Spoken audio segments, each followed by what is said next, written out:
Amen. Pagpalang araw po sa bawat isa. Amen. Good morning po. Good morning. Gising na ba tayo? Yes. Amen. Gising na, di ba? So, tayo po ay tumayo. And let's give the loudest love offering to God. Hallelujah, Jesus! You are alive! You are faithful lang ng mga buhay. Hallelujah, Jesus! Hayaan po ko basahin ang awit 150, chapter 150, verse 6. Lahat ng may hininga ay purihin ang Panginoon. Church, may hininga pa ba tayo? Amen. Amen. Meron tayong hininga. So, atin pong itong gamitin to glorify and praise and worship our God. Amen po? Amen, amen. Tayo po lumawin na malumawin na awitin. Banal mong tahanan. Hallelujah. Hallelujah po ang anyang puso. Hallelujah po ang banal na tahanan. Tahanan mong banal Panginoon. Hallelujah, Jesus. Praise to God. Hallelujah.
Tayo patuloy na umawit at tayo po'y papalakpak sa Kanya. Amen po?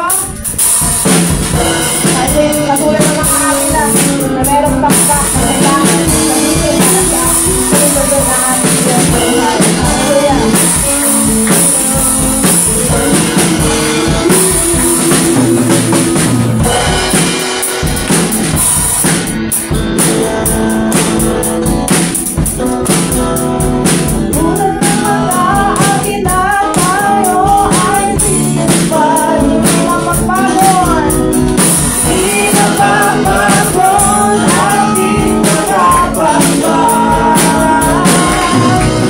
I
aming kalakasan ay umaakaw, Panginoon. Halakan ko ang iyong ay ikaw sa presensya. Presensya mo'y kalakasan ko, umaakaw. Kahit na may problema, ay kaya ko. Kahit na ang puso, ako ay kakamay. Ang pagpunin sa'yo, ako ay sasayaw sa'yo. Sasayahin ang palay ko,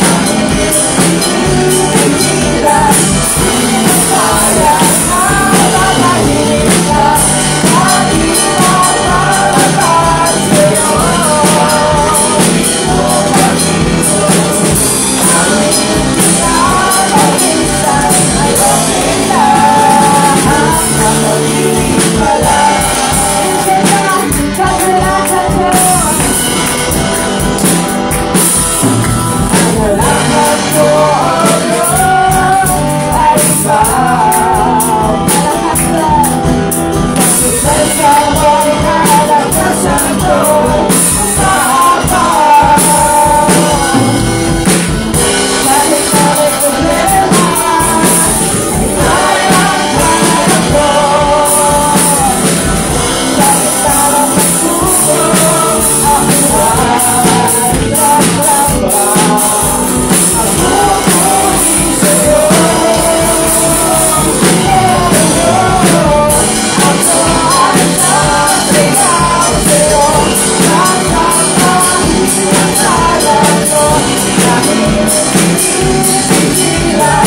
hindi mo kaya na mamahalin ka. Lagi na malapad sa'yo.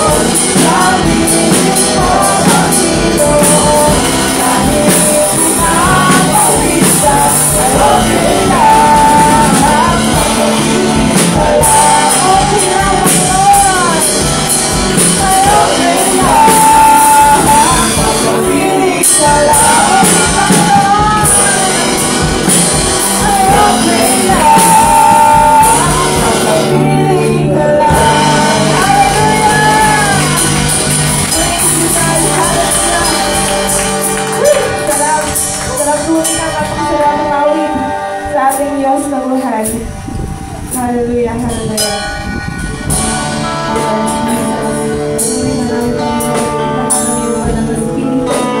Sumaamin po po. Ako'y nagpapakumaba ang susumangan. Ako'y nagpapalo ng aming puso. Langis-langis po ito.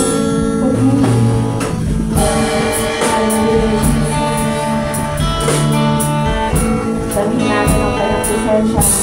Uwitin natin ang awit ng pagsasal.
ngayon, tayo po'y dadako na sa opening prayer.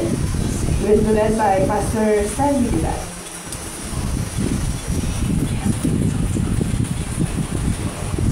Tayo po natin yung bukod, manalangin.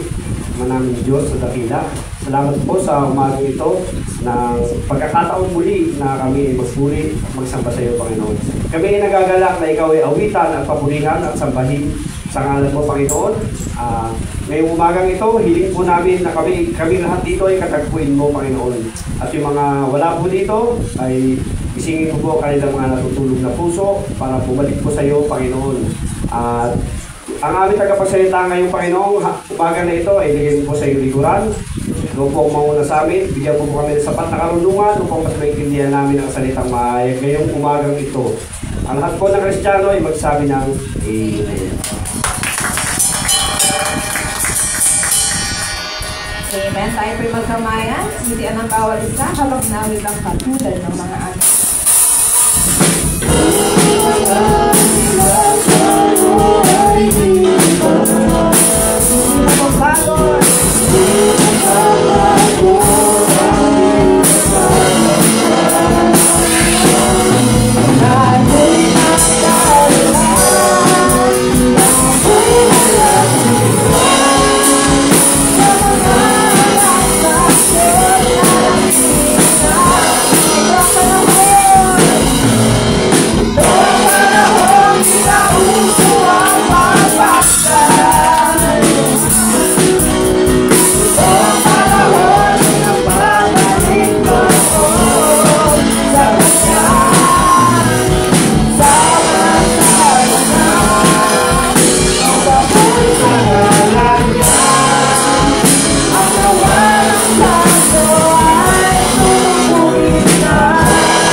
Batiin nga natin ang ating mga katabi. Sabihin natin, good morning. Good morning.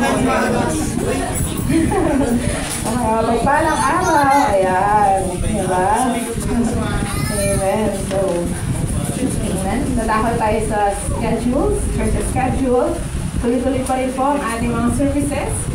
At yan ay nadadagdagan pa. No? So, lalo tayo maging busy sa gawain ng Diyos. Amen po. Para hindi tayo, ano man tawag ito? Hindi tayo makuha or manakaw ng kalaban. No? So, maging busy tayo sa Kanya. So, every Sunday po, yan, whole day tayo merong service. Sunday morning, 7:30 ang corporate prayer. 8:30 ang Sunday school. At 9:30 naman ang divine worship service. Mamaya po, meron tayong Keeping the Saint ng 3:30 ng hapon. Ayan. Then, divine worship naman ng alas 4 ng hapon. And sila po yung mga disciples dito. Amen. So, magkita-kita tayo every Wednesday night. 6 p.m. po ang ating corporate prayer. Then, 6:30 mag-start ang ating discipleship training. So, prayer gathering every Saturday. Wala ang ating leader dito. Pero ang sabi niya is 7:30. Dapat nandito na ng Friday night. Okay? So, every Saturday naman, ayan, ako ang song leader ng September. So, every Saturday po yan ng alas 7 ng gabi. So, request yan ng ating mga students. Ayan. No, mga busy na rin, no? Sana mga malate talaga yan. So, ngayon, nag-request na, Ate Mai, pwede bang ganito? Ganyan. So, ayan, Saturday po yan, fix yan for this month of September. So, 4 months na, no? Bilis. So, yan ang ating mga pabalita. So, mga September, wala pa tayong activities. Supportahan lang natin lagi ang ating mga gawain. So, dapat lagi tayo present. No, may hiningi na isang araw ang ating Diyos. So, bigyan natin sa Kanya ang 24 hours. Diba? So, mamaya po may communion for Sunday of the month. Ayan. So,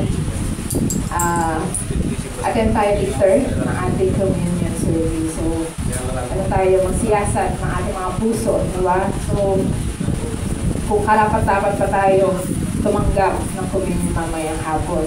So, next month naman, October, ayan, abangan na natin ang ating mga gawain. So, may 3 nights na naman ulit tayo. 3 nights o 3 services. Ayan, 3 services for the month of October. So, tapos November, then December na, ang ating Family Day, Thanksgiving Day. So, sobrang busy-busy na nga. Ang mga tao nga busy-busy na kasi may sumilip na daw. So, sumilip na daw siya. So, busy na sila, bili na ng ganito, bili na ganyan, punta na dito, punta na dyan. So, siguro patapos na yung ulan na yan. So, bigyan tayo ng time or ng chance ni Lord no, para makapagbigay tayo ng activities pa ng more and more and more para sa kanila. So, okay, natako na tayo sa pasalamat. So, ngayon alam ko ng handang-handa na to dahil kagabi naghanda to, kitang-kita ko. Ano siya, sila naghanda. So, isa tayo bibigyan ng isang pagpapala ng pasalamat sa magitan ng special number. So, special, ayan, nung nakalako pa ito in order. So, may commercial. So, meron tayong special, diba? So, para sa Lord. So, sige, handa na. Niya nakatulo dito sa harap. Si Brother MG, Brother Dustin. Ayan. At ang kanilang unika iha. Ayun pala. Ang kanilang prinsesa. Ayan. Si Sister Dian. Palampahan po natin ang Diyos habang po natin.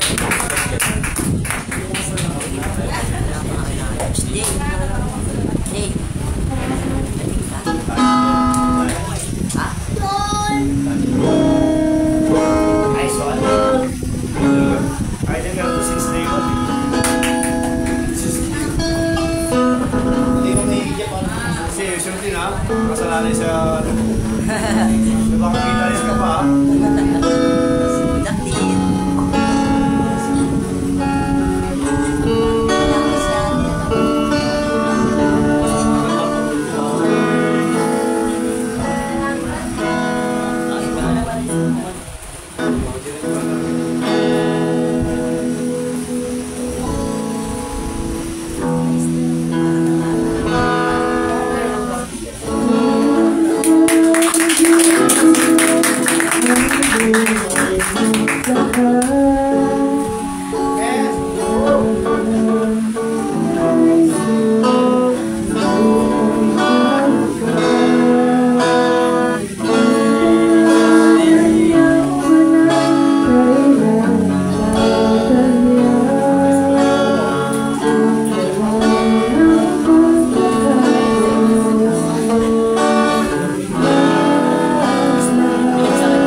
Tumayo ka rin.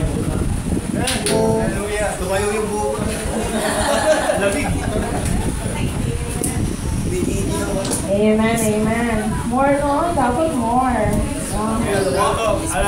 Markado lang agad. More, no? So, thank you po. Magandang special number. Special nga, di ba? Ang lamig. Diba? So, sige, dadako na tayo sa pagbibigay. Handa natin ating mga kaloob. Meron po dyan sa gilid natin, meron tayo sa offering envelope. Sa labas o sa loob niya merong slip. I-delete natin yung tithes para sa 10%. Yan ang income natin. Offering, yan po yung ating extra.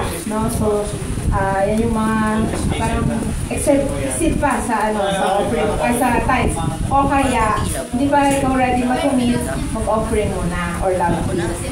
So, love gift, yan po yung mga binibigay sa ating mga mahal na pastor. Ayan, wala silang mga allowance, pero kung gusto mo silang i-bless, ayan, so nandito sa love gift. Amen. So, next naman, pledges. Ayan, ang pledges natin, meron tayong project. Ayan, mahal, no? 75,000. Sa akin lang, 5 pesos. So, dos. So, ang ating music instrument. No? Ibig sabihin yan, na kakaroon ng project. Ayan. Ngitian din natin ating mga kasabi.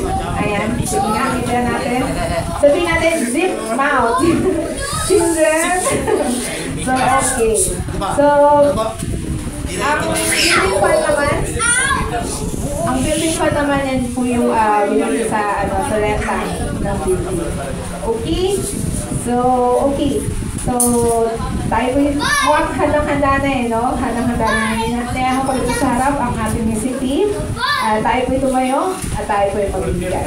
Habang hinawit ang todo bigay.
Tayo po yung tumiis at manalangin.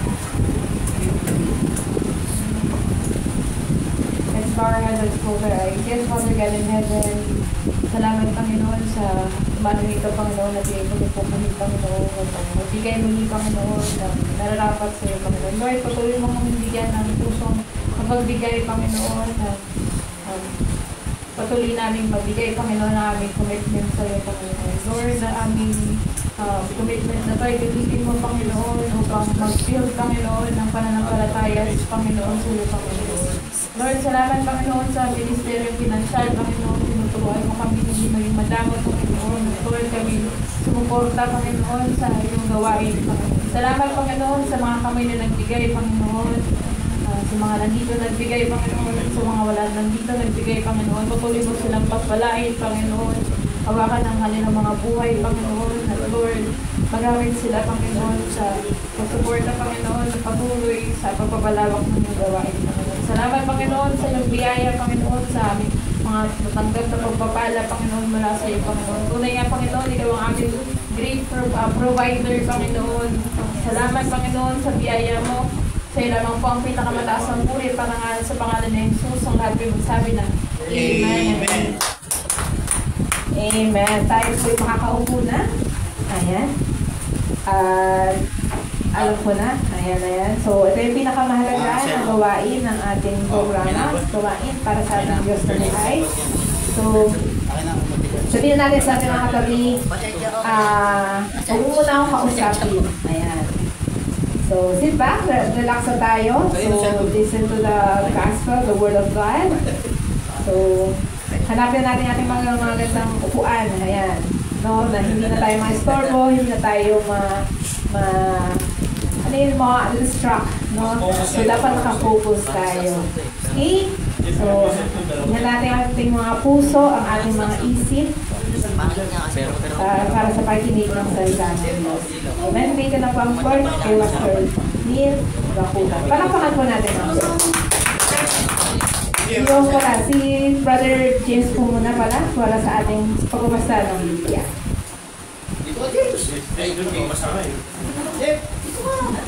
Pasok. Kumayo po muna tayo na prepare po natin yung ating isipan, puso at espiritu sa babasahin nating verse. So sa Kawikaan chapter 17 verse 23, ito po ang nasabi. Ang taong masama ay tumatanggap ng suhol upang ipagkait ang mga tarungan atin. Sa pangalawang verse po natin, sa 1 Timothy chapter 6 verse 10.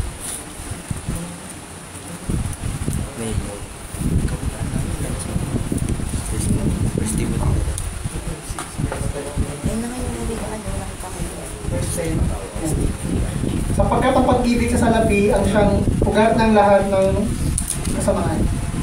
Ang sobrang paghahangad ng salapi ang nagtutulak sa iba na tumalikod sa pananampalataya at nagdulot ng maraming pag-iinagpi sa buhay nila.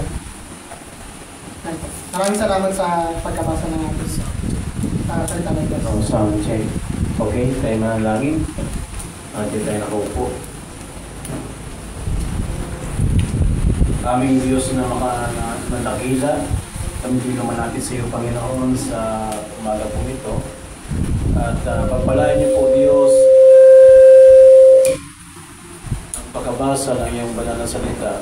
At gamitin niyo po, Panginoon, sa oras na ito, Diyos, na kami po ay magkaroon ng kaalaman, karunungan, at sa lahat, Panginoon, sa amin ang lesson ng Diyos na kung paano kami mamuhay sa mundo nito bilang mga mananampalataya, bilang Kristiyano. Salamat po Diyos, pupalain mo ikaw magbanal. In Jesus' name, Amen.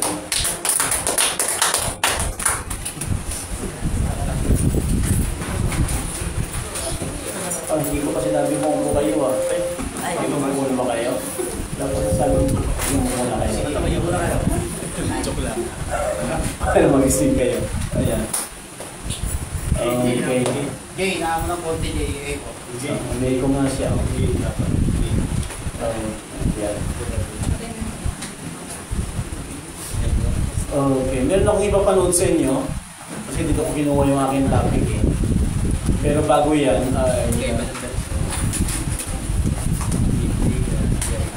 updated ba kayo sa balita?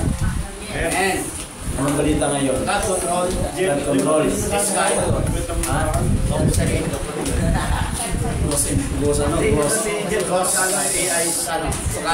project. AI. Nakakakulo ng dugo.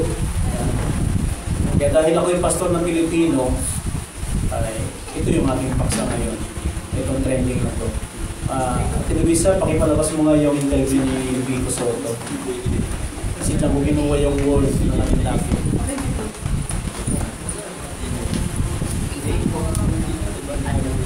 Sige, handa natin. Panoorin mo natin ito.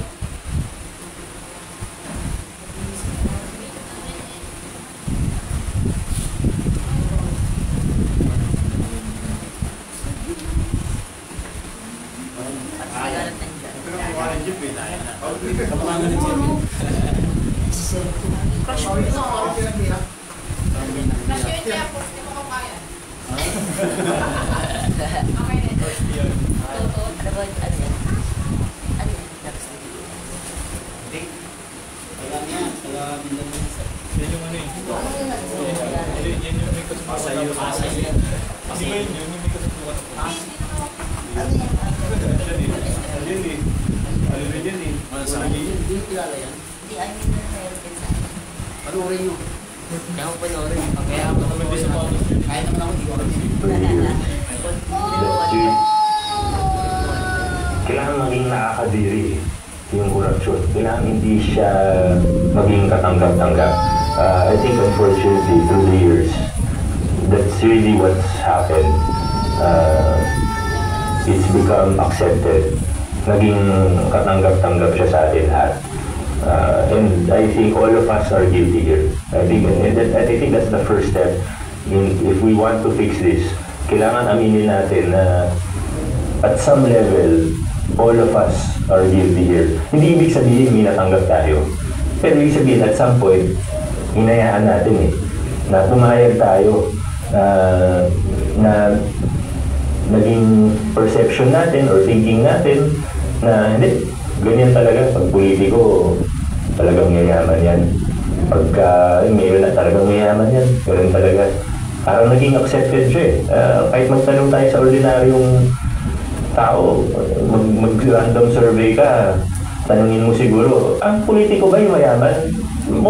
Karamihan na sabihin, oo naging accepted. I think that's the first step. We have to challenge that thinking, challenge that system, challenge that culture.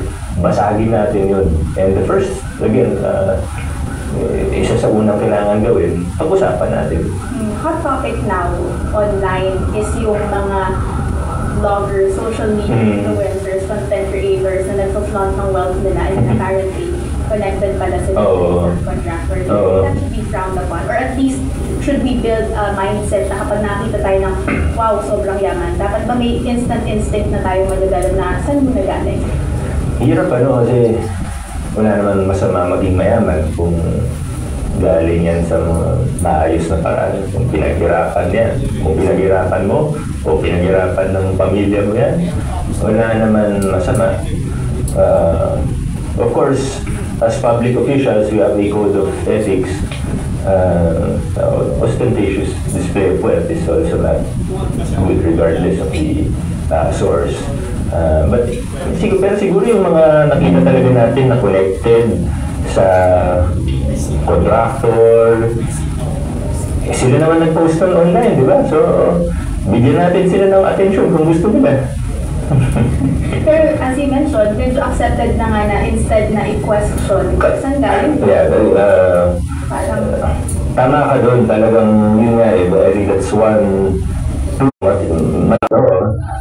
papaisip tayo. Papaisip na tayo. Kasi ako marami naman akong kakilalang mayayaman, may malalaking negosyo, pero hindi naman ganun. Kahit mga siguro pabilionaryo na, hindi mo naman ma-afford yung ganun without mentioning specifics, yung mga ibang nakikita natin dito sa social media. Imposible unless hindi pinaghirapan siguro. And branding it as aspirational. Yun nga. Sabi nga, dati ay usong mga kwento from rags to riches. Ngayon daw, uso ng kwento from rags to riches. Kaya medyo nakakalungkot. Pero kailangan nga, pansinin natin yung mga tandem lang sa yung pinakita yung topic natin. Okay. Before, ang uso, rags to riches. Now, ang uso na raw ay rags to riches. Totoo ba yun? Makakagalit mo. Nagpapasalamat ko sa Diyos, independent pastor ako. Kaya hindi ko na kailangan magpaalam sa sinumang mother church para mangaral ako ng ganito. At naiintindihan ko yung ibang mga simbahan na hindi kayo nangangaral ng korupsyon. Kasi ang involved ay pastor at leader ng mga simbahan. Pero dyan, naasahan natin na sila magiging ilaw ng Kongreso at ng Senado. Sila pa ngayon ang involved sa korupsyon. Nais ko po magpakilala sa inyo. Ako po si Pastor Lido Gaputan. Nandito po ako sa Quezon City, District 2. At ako po ay independent church. At matapang ko pong ipapangaral ang salita ng Diyos ngayon. Hanggang ngayon, hindi pa rin uso ang rags to riches. Yan ay kasalanan sa Diyos. Hindi po masamang yumaman, pero masama kung ang yaman mo ay galing sa kalokohan. Every week, narinig natin mga balita, katiwalian sa ating bansa. Fake project, overpricing, ghost employees, ghost project, and millions, even billions, stolen by those who were supposed to serve.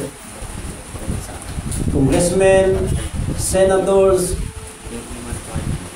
governors, public officials are exposed one after another. But sadly, the cycle continues. Sabi nga nung interview ay, para bagang kapag yumaman ka ngayon, hindi na naman tatanong kung saan galing yan. Ahangaan ka pa. Kaya nga nag-interview hindi na ako nagbabanggit ang pangalan, kawawa naman, bubuksarado na. Nagpa-interview pa sa batikang mga reporter. Alleged merong balita na nagbayad. Gino mo yun, ibabalita mo pa yung mayaman ka na ngayon, dati kang mahirap, at yumaman ka dahil sa DPWH.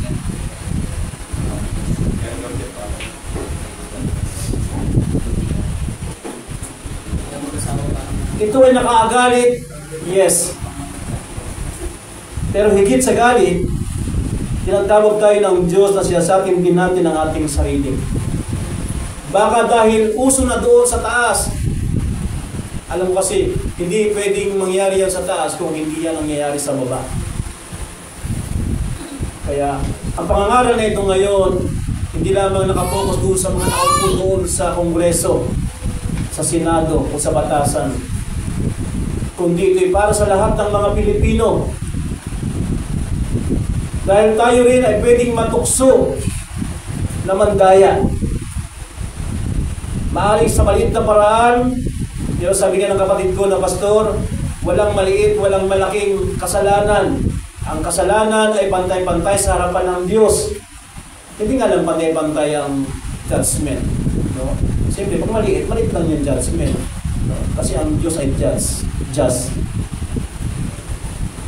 Today, we will look at what God says about how we gain riches.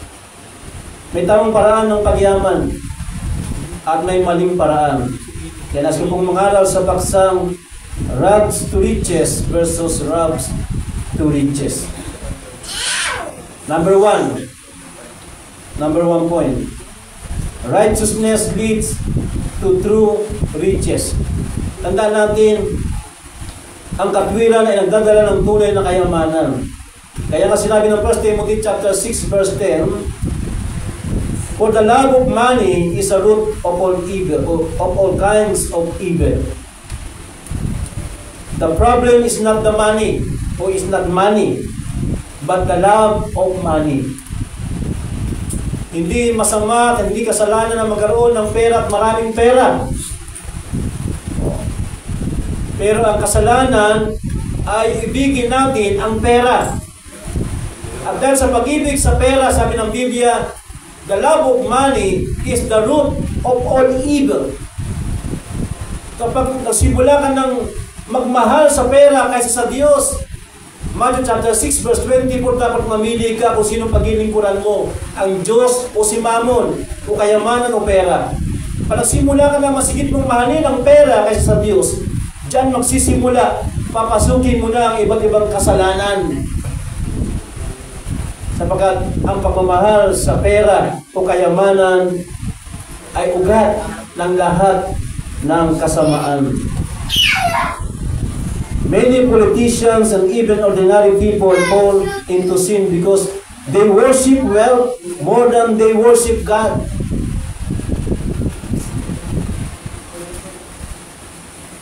Actually, sa Pilipinas, nabubunyag ang mga opisyal na may mga mansyon. Yung kanilang saliin nga eh. Mula sa 230 something million nung hindi pa sila congressman. At ngayon sa panahon ngayon, nasa 3 point something na billion. Hindi mo yung 1,000 times. Paano nangyari yun? Laki pa ng sweldo ng congressman. No? Kaya nga sabi nung aking nurse, sabi niya, sir, magre-resign na po kami. Sabi ko, bakit? Sabi niya, masarap pala mong trabaho sa DPWH, lilipat po kami sa DPWH.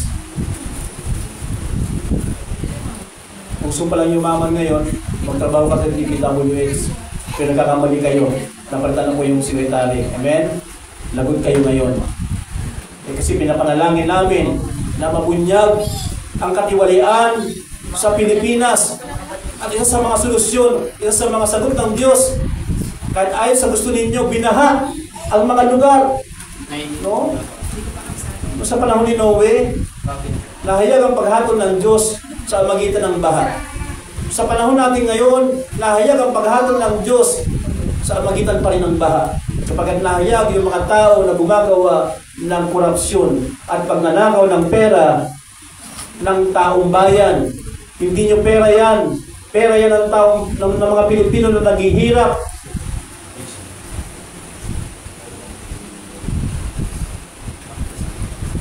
They started with public service but ended in public shame.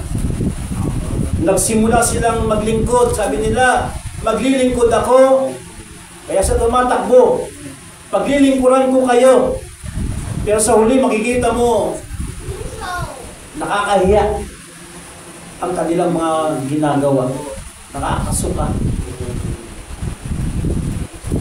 Hindi na kayo naawa. Ano yung bakit ako ganito galit? Kasi yung nakarang buwan, nakita ko si Mrs. malungkot. Sabi niya, bakit ano nangyari? Sabi niya, si Gamito, may bilanggit siyang pangalan, di ko na babanggit kasi namatay na eh. Ano yung kinamatay noon? Leptospirosis sa Maynila. Dumusong sa baha. Namatay. No? Kasi may mga Pilipino ayaw magpa-check up, kahit may lagnat na kasi ang iniisip, pag nagpa-check up ka, mabubutasan ka ng bulsa. Kasi ang mahal ng paggamot sa Pilipinas. Kaya, gugustuhin mo na lang mamatay. Kung di tayo sa ghost project na yan, sana buhay pa sana yun. Diba? Kaya nagigigil ako eh. Kaya, gigil mo ako ma. Hindi nagigigil talaga ako totoo nararamdaman ko. Kasi Pilipino akong pastor. No? At hindi niyo ako mapipigil. Kaya siguro independent church ako. Wala akong magsasabi sa akin, pastor, hinay-hinay lang. Kaya Pilipinas, mga Pilipino, lalo na mga Kristiyano, pag may politiko, o may pastor, nagpapakilalang pastor, ministro, pare, tatakbo sa politika, huwag niyong iboboto. Bakit? Sabi ng Bible, huwag kayong makiayon sa takbo ng sanlibutan ito. Huwag kayong makipamatok. So doon pa lang, sablay na sila. Ibig sabihin niyan, yung pastor na yan, yung pare na yan, yung ministro na yan, backslider na yan. Ayan, resulta. Pero kung nakaupo, hindi naman binoto. Dapat nang bago yung batas natin, yung party list na yan. Yung mga ayaw namin iboto, nahugulat kami, nakaupo ngayon. Ano ba nangyayari sa bansa natin?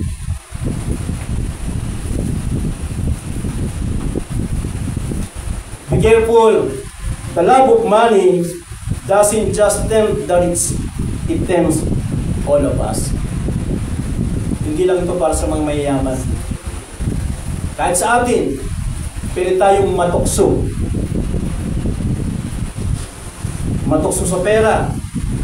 Lahat tayo. Pero by faith, lagi nating ipanalangin, Lord, I want to love you more than wealth. Mamahalin kita ng higit sa kayamanan. Kasi pag mas mahal mo ang Diyos kaysa kayamanan, malayo ka sa paggawa ng kasamaan. Pero pag minahal mo ang kayamanan kumpara sa Diyos, makakagawa ka ng lahat ng kasamaan. Iwanan natin yan. Point number 2. Number 2 pa lang ako. Bribery and shortcuts bring darkness. Ang suhol, ano ba yung shortcut? Shortcut talaga, kahit hindi naman tayo ay nagdadala ng kadiliman. Kaya pag ang isang bansa ay pinapangunahan ng leader na tumatanggap ng suhol, ng leader na tumatanggap ng katiwalian at tanggap ang korupsyon, ang bansang iyan, ang bayan iyan ay nasa kadiliman. Wow! Hindi ako papayag. Ako bilang Pilipino, na ang Pilipinas ay nasa ilalim ng kadiliman. Kasi hawak tayo ng mga korap na mga politiko. Nagpapakilala ang mga pastor, nagpapakilala ang mga leader ng simbahan, mga religyoso. Proverbs chapter 17 verse 23. The wicked accept bribes and secret to pervert the course of justice. Ang masama daw ay tumatanggap ng suhol ng palihim. Yung palihim, sa ilalim ng mesa, yung wala nakakaalam. Kunwari alam natin yung kanilang mga broadcast nila na yung ginagawa ng Kongreso, naka-televise, no? Nakikita natin. Pero yung sa ilalim na ginagawa nila, hindi natin nakikita.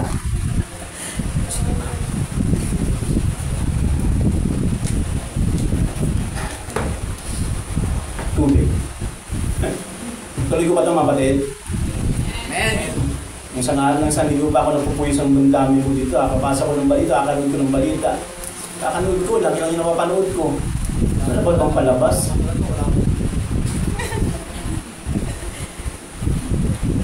Kaya para mabalin yung paningin ko, puro balita, nanood na lang ako ng Father's Wife. Kaya nag-trending tuloy. Kasi pinanood ko eh. Grabe talaga.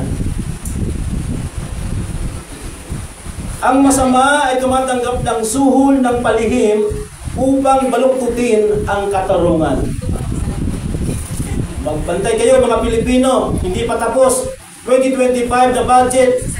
Maraming korupsyon ngayon, meron naman panibago 2026 na budget. Gumagawa sila ng paraan kung paano na maililihim yung kanilang korupsyon. Papayag ba tayo? Papayag? Pastor, payag na lang po kami. Pamay.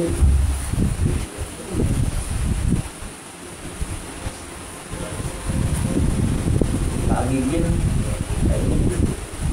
Gigil talaga ako. Corruption is not just about stolen money. It's about stolen justice. Yung katarungang binabaluktot. Pero mo yan, bigyan kayo ng sample. Pag alam nilang kaaway nila sa politika, gusto nila maging resource person para imbestigahan. Pero pagkakampi nila sa politika, pinapapunta nila ng Amerika para makaiwas. Alam niyo yung dahilan? Kasi ang BP niya 90/60. Ay, ito lang ang BP ng misis ko yun 90/60, kailangan pala pumunta ng Amerika. Yung kalokohan ninyo. Sabihin ninyong mali ako sa nasabi ko.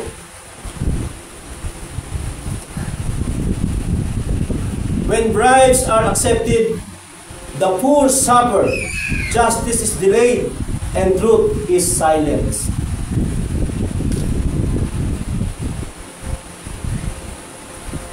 Naghihirap ang mahihirap, ang katarungan at pananahim o nananahimik ang katotohanan. Yun ang illustration dyan eh. Katulad ng isang kongresista na tumatanggap ng suhol, milyon-milyon. Ang dahilan kung bakit merong ghost project. Merong isang pamilyang yumaman.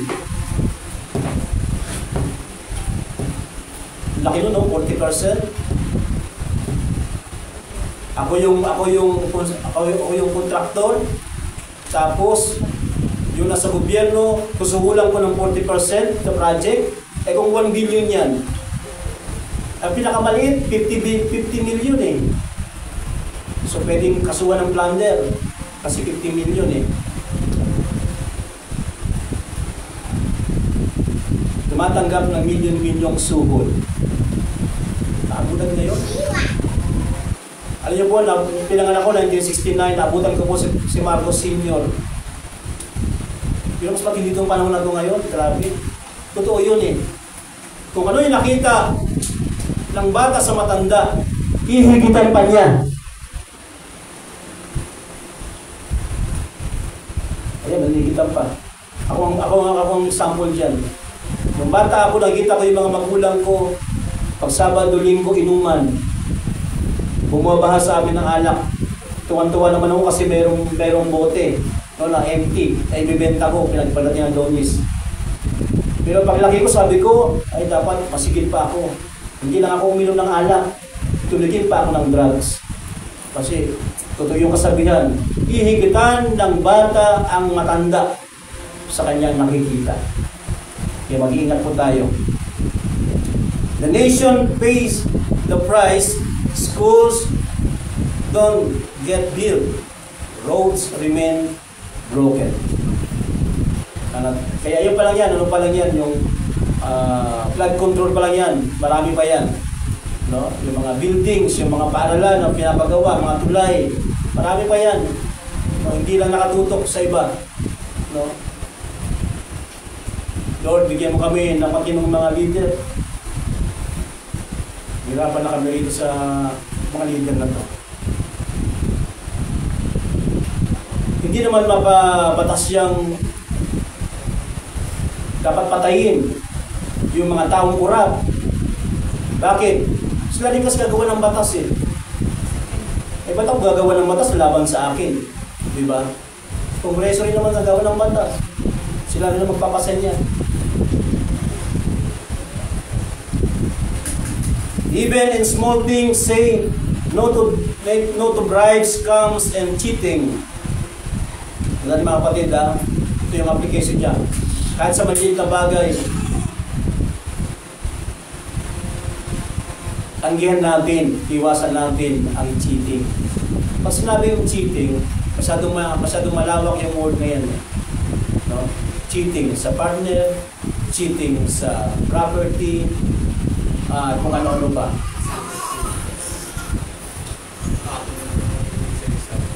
Lord, make me pure in secret and faithful in public.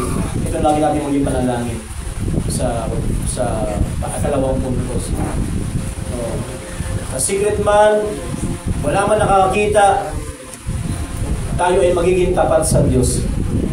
Amen? Kaya, mga kapatid, lagi mong alalahanin, kapag gumawa ka ng 10 mabuti at nakagawa ka ng isang mali, kitang-kita ka. Bakit? Kasi ikaw ang ilaw ng sanlibutan. Ikaw ang asikang mag-cheat. No, huwag kang magnanakaw, huwag kang mangungubit. No, sa bahay pa lang, no, sabatain mo na ang spirito na yan. Sa mga Kristiyano, yung mga anak ninyo. So, ibig sabihin, pwedeng magbala sa Satanas kapag ang kayamanan na natanggap mo, ikaw ay guilty, hindi ka pinapatahimik ng iyong budhi, hindi ka masaya ngayon. Ibig sabihin niya, yung pagpapala mo, hindi yan galing sa Diyos. Galing niyan kay Satanas. When God blesses you, there is joy. Not guilt. Peace, not fear. Meron kang kapayapaan, hindi ka na natakot. Kasi galing sa malinis. Amen? Pero pag guilty ka, guilty ka. Kapag dapat na elaborate dyan. Guilty ka. You don't have to hide anything. You can sleep well at night. Hindi ka makatulog sa gabi.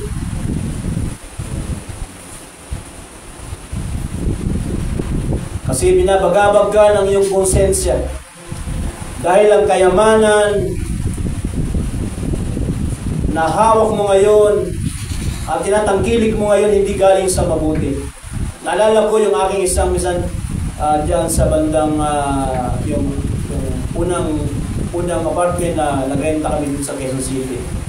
Meron kami kapitbahay, hindi ko na mabanggitin yung street, baka malaman pa ninyo.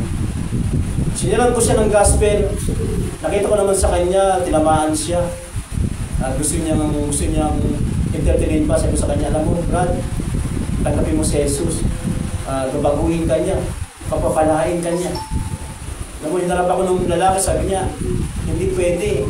Sabi ko, bakit hindi pwede? Okay lang yan. Libre yan, walang bayad yan. Tanggapin mo si Jesus, maliligtas ka ang kaluluwa mo. Magkakaroon ka ng buhay na walang hanggan, mga bagong buhay. Sabi niya, hindi pwede. Question mark sa akin, bakit hindi niya pwedeng tanggapin si Jesus? So inalam ko, kasi kapitbahay ko yun, inalam ko, kaya palang ganda ng bahay. Kasi yung kanyang bahay, ginagamit niya para sa wedding. Doon ang bibilang, doon nagko-kolekta, koleksyon. Siyempre, pag naging na siya, iwasan niya na yung trabaho na yun. Alam niyo yun eh. Alam ng mga Pilipino yan eh. Kaya yung mga Pilipino na ayaw mag-born again kasi ayaw mabago, gusto naman natin sarilihin niya kasi sarilihin niya, pwede pa rin ang kasalanan. Siya ng simbahan, kakalimutan na yung muwala niya. Sa harapan ng Diyos, cheating is cheating.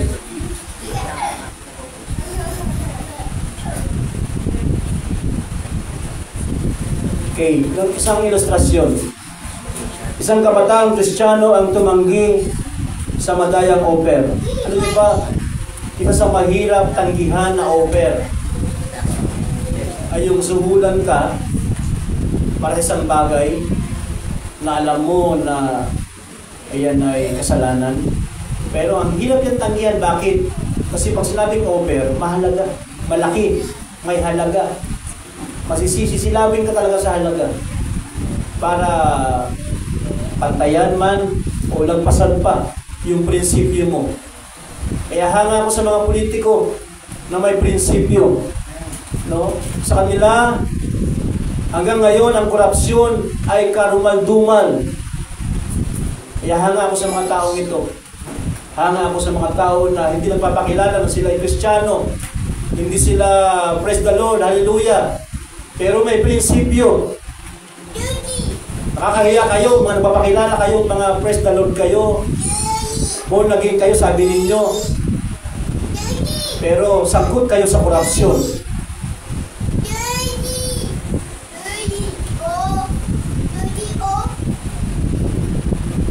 Ito yung danger na sinasabi ko. Yung OSAS, yung denominational OSAS, kasi kahit na magnakaw ka, kahit gumawa ka ng kasalanan, ligtas ka pa rin. Abuti na lang, hindi ako, magbanggit pa tayo, baka nakakapagpigil pa ako.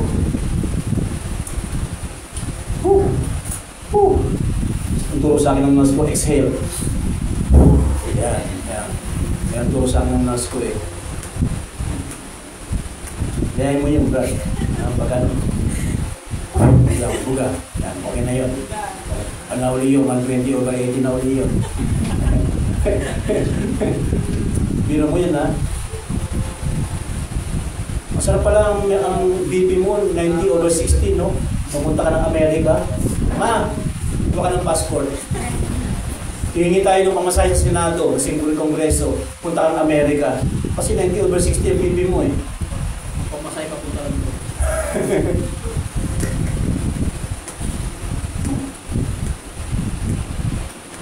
Ito ang prayer dapat natin sa pangatlong puntos.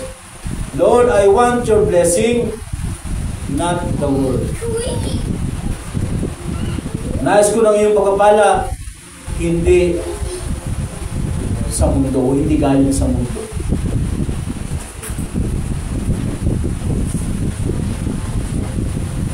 Anong landas ang tinatahak mo ngayon? Which path are you taking today? Rags to riches, through obedience, faith, and sacrifice, and faithfulness. Rags to riches, through corruption, shortcuts, and dishonesty. Ikaw ang makakasagot niyan. Sana, hanggang ngayon, proud ka pa rin na mahirap ka. At may pangarap kang yumaman balang araw, pero proud ka dahil yung kayamanan mo ay galing sa mabuti. Amen. Palakpakan natin ang Panginoon.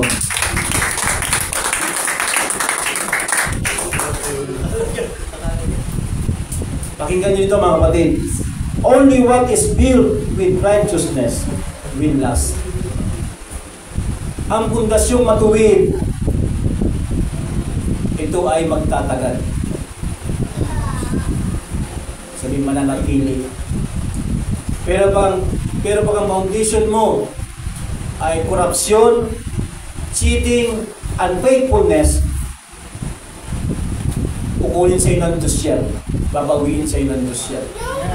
At ang masakit niya, pag binawi sa iyo ng Diyos yan, may kasama ba yung kalungkutan? May kasama pang napakalaking problema. Kasi kinuha mo yan sa hindi mabuti na pamamaraan.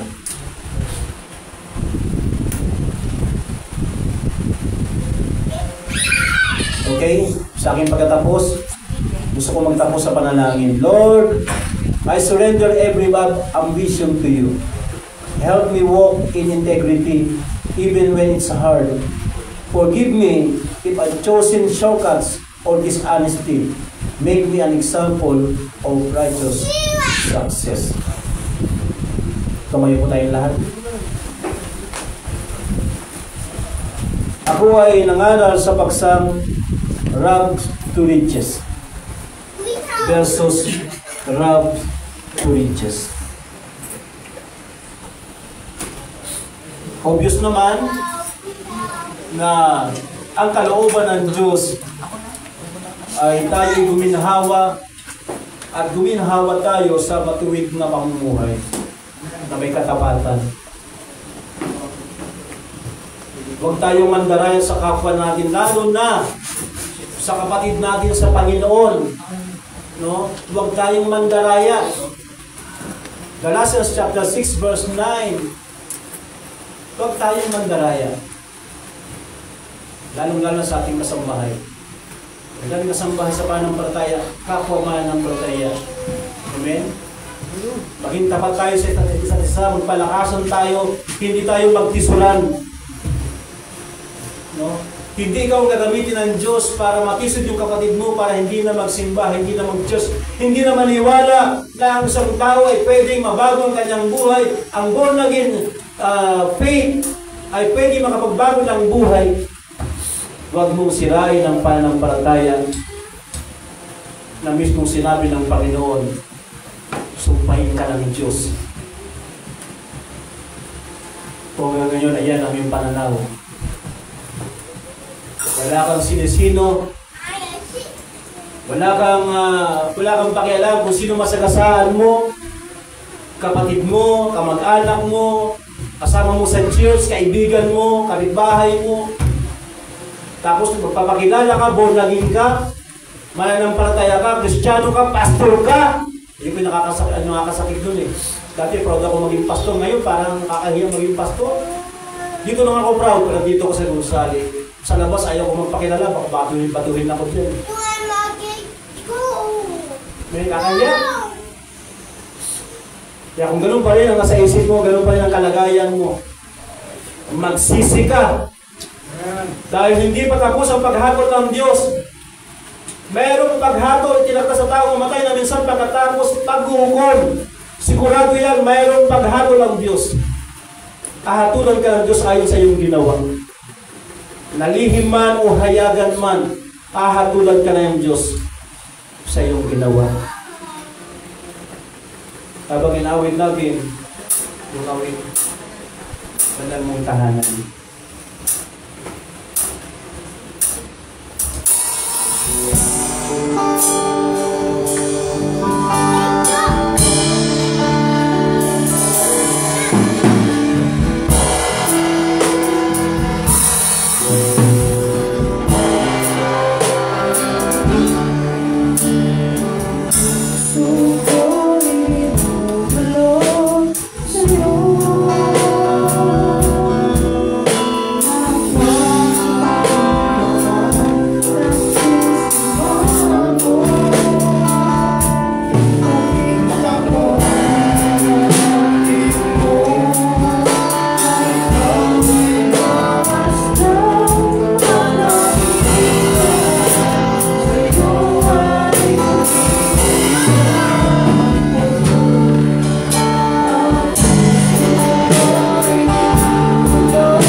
bubuksan ang altar.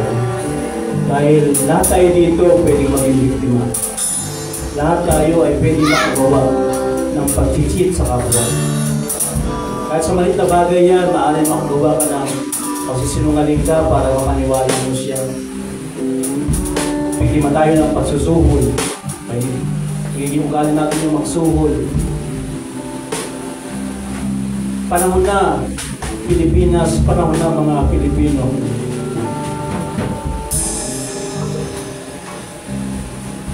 Maging proud ka na mahirap ka, pero Kristiyano ka.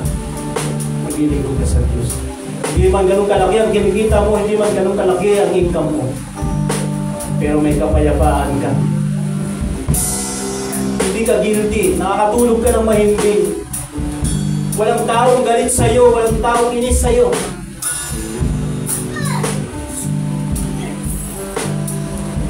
Lapit tayo sa Panginoon ngayon, manalangin tayo. Isuko mo yung buhay mo. Magagawa lang natin na kagaya kung sinusuko yung aking buhay sa Panginoon. Na palakasin niya tayo, bigyan niya tayo ng kapangyarihan para matutulan, ma-refuse natin yung mga bagay na ganito, yung mga spiritong ganito. Saan man, sa paaralan, sa opisina, sa negosyo, anumang larangan. Ay panalangin natin na tayo maging matibay sa larangan ito, sa pag-cheating. Maiwasan natin ito sa tulong ng Panginoon. Natin ito kaya sa atin natin. Lapit tayo, manalangin tayo yan. Sige, manalangin tayo na. Habang inawin ko.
Dakilang Diyos, narito po ang iglesia ng Jesus the Only Way Family Church. Alam po namin, hindi po kami exempted. Sabi po pinag-usapan kayo umaga ulit. Maaari na nakikita namin yung mga malaking mga bagay. Pero kahit yung maliliit na bagay, hindi po lingid sa iyo, Panginoon. Kami po na nasa ilalim ng laman ng katawang ito sa buhay na ito, ay hindi po kami malaya, hindi kami exempted na makagawa ng ganitong kasamaan sa harapan mo. Kaya naman, O Diyos, sa oras na ito, amin pong nilalapit sa iyo ang aming pong buhay, ang aming pong mga sarili, kasama ng aming mga kaluluwa, ang aming espiritu, ang aming pong isipan. Baguhin mo kami, Panginoon. Bigyan mo kami ng proteksyon sa panahon na dumating sa amin ang ganitong pagkakataon, na may mga taong gusto mag-cheat sa amin, gustong manuhol sa amin, ay matatag naming matanggihan, Panginoon, sa tulong at kapangyarihan ng banal mong Espiritu. Dakilang Diyos, tulungan mo po ang bawat isa ng banal. Patawarin mo po kami, O Diyos, kung kami ay naging biktima ng ganitong Espiritu. Ang banal, salamat po sa pangalan ng Jesus. Amen.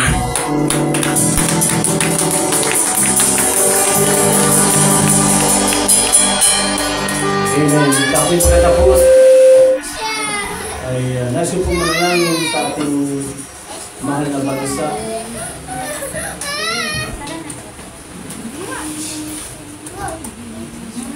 Mga kapatid, walang ibang magmamahal sa bansa ito kundi tayo ng Pilipinas.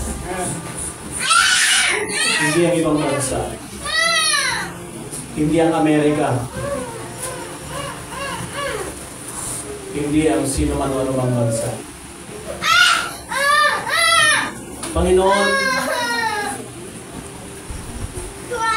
kami po'y lumalapit sa luglungan ng iyong biyaya at ng iyong awa, Panginoon. Narito po ang aming bansa, O Diyos. na biktima ng kadiliman, ng korupsyon, ng pagnanakaw. Bawat Pilipino, Panginoong Diyos, ay dinalangin po namin sa oras na ito, Panginoon, na hanapin ka, kilalanin ka, Panginoon, sapagkat ikaw lamang ang tanging sagot ng bansang ito. Palayain niyo po ang bansa namin, Panginoon, magmula sa pinakamaliit na empleyado ng gobyerno hanggang sa pinakamataas sa aming presidente, Panginoon. Baguhin mo ang kanilang buhay. Palayain mo sila sa katakawan sa salapi, katakawan sa karamihan, Panginoon, sa greediness, sa kasakiman, Panginoong Diyos, sa pag-ibig sa salapi. Palayain niyo po ang aming bansa. Bago ka dumating, Panginoon, bago ka bumalik, paranasin mo ang bansang Pilipinas, na ang mga Pilipino ay makaranas ng iyong biyaya at ng kasaganan na galing sa iyo, Panginoon, na kasama nito ay kapayapaan. Salamat po, Diyos. Sa oras na ito, pagpalain niyo po ang iyong Diyos sa oras na ito, Panginoon. Sa aming pong pag-uwi, sa aming pong mga tahanan, ay markan po namin ang aming pong mga pamilya na ligtas, yung aming mga tahanan, Panginoon, na ligtas. Magmandal sa pangalan ng Ama, ng Anak, Espiritu Santo, Diyos, tanggapin ninyong kapalo ng Diyos, ang kanyang pag-iingat niya at ang kanyang kapayapaan sa pangalan ni Jesus. Amen.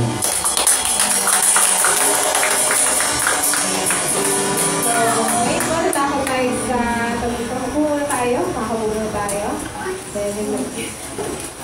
Very much na. So, magkakaroon tayo na prayer for our mga celebrants ng September. Ayan. So, mga siguro unang linggo ng umaga. So, pray. So, inimbitahan ko na dito mga, ayan, nandiyan. Sister Luisa. Si Brother Miguel. Ayan, Bayan. Pastor Sandy. Brother MJ. SMJ pala. Si Sister Sian. Ayan. Ayan, nandiyan si Sister Clarissa and Brother So, sige, punta tayo sa harap for birthday prayer po.